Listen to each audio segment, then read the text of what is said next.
আসসালামু আলাইকুম। আমরা আসছি আলিয়া গার্ডেন, একটু ভিডিও করতে আসছি। দেখেন কত সুন্দর সুন্দর গাছপালা, সবেদা গাছ। 120 টাকা না, 100 টাকা টিকিট আছিল। 100 টাকা টিকিট আছিল। একটা গাছ গোছালিও নাই, সব ফাঁকা করে ফেলাইছে।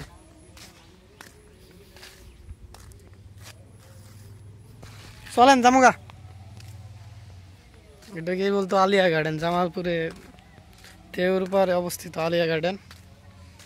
এখন বর্তমানে আলিয়া গার্ডেন ফাঁকা, কোনো কিচ্ছু নাই। আমরা আসছি একটু ঘুরতে, ঘুরতে এসে সেরে দেখতেছি এরকম পরিস্থিতি। দেখেন অনেকেই আসছে নামাজ পড়ে, সেটা আমরা শুধু আসি নাই, সবাই একটু আসছি ঘুরতে, শুধু ঘুরতে আসছি একটু দেখতে। আহ, না না, আসছি একটু ঘুরতে ঘুরতে। আমি এই ফার্স্ট টাইম আসলাম, তো আগে আসি নাই।